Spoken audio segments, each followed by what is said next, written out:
ગૌ સન્માન અધિકાર અભિયાન અંતર્ગત ભાવનગરમાં ગૌ માતાને રાષ્ટ્રીય સન્માન અપાવવા કલેક્ટરને અપાયું આવેદનપત્ર। ગૌ સન્માન અધિકાર અભિયાન અંતર્ગત ભાવનગર ખાતે વિશ્વ હિન્દુ પરિષદ, બજરંગ દળ અને ગૌરક્ષણ સમિતિના આગેવાનો દ્વારા ભાવનગર જિલ્લા કલેક્ટરશ્રીને આવેદનપત્ર પાઠવી ગૌ માતાના રક્ષણ અને ગૌને રાષ્ટ્રીય સન્માન આપવાની માંગ કરવામાં આવી હતી। આ પ્રસંગે આગેવાનોએ જણાવ્યું હતું કે ગૌ માતા ભારતીય સંસ્કૃતિ, આસ્થા અને સંસ્કારનું પ્રતીક છે। ગૌવંશના રક્ષણ માટે કડક કાયદાની જરૂરિયાત હોવાનું જણાવી સરકાર સમક્ષ ગૌહત્યા પર સંપૂર્ણ પ્રતિબંધ અને ગૌશાળાઓને વધુ સહાય આપવામાં આવે તેવી માંગ ઉઠાવવામાં આવી હતી। કાર્યક્રમ દરમિયાન મોટી સંખ્યામાં કાર્યકરો ઉપસ્થિત રહ્યા હતા અને ગૌરક્ષણના સમર્થનમાં સૂત્રોચ્ચાર કરવામાં આવ્યા હતા। આગેવાનોએ જણાવ્યું હતું કે ગૌ સન્માન માટેનું આ અભિયાન હવે જન જન સુધી પહોંચાડવામાં આવશે અને ગૌ માતાના રક્ષણ માટે સતત લડત ચલાવવામાં આવશે।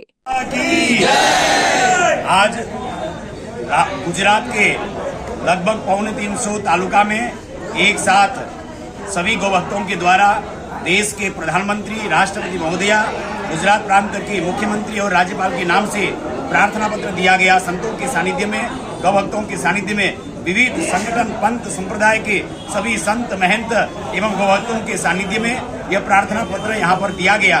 हमारा सबका मांग है कि भारत गौ हत्या के कलंक से मुक्त हो, भारत में गौमाता को राष्ट्रीय सम्मान मिले और गौ सेवा हेतु केंद्रीय कानून बने।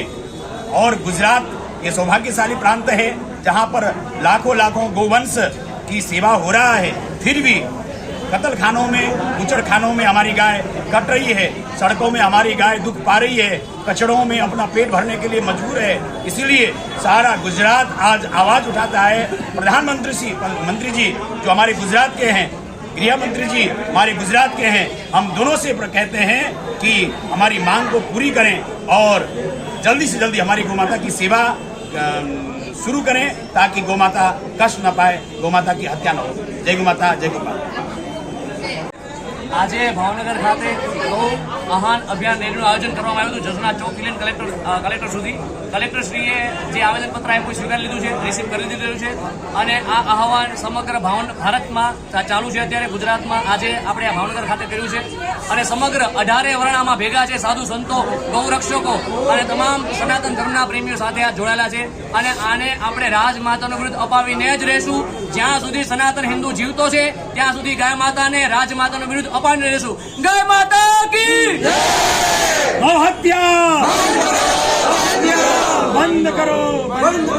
સમાચારની અવનવી અપડેટ જોતા રહો નિખરતા ગુજરાત ન્યૂઝ સાથે। નિખરતા ગુજરાત ન્યૂઝને લાઇક, શેર, સબસ્ક્રાઇબ કરો અને બેલ આઇકન દબાવીને સમાચારની ઝડપી માહિતી મેળવો।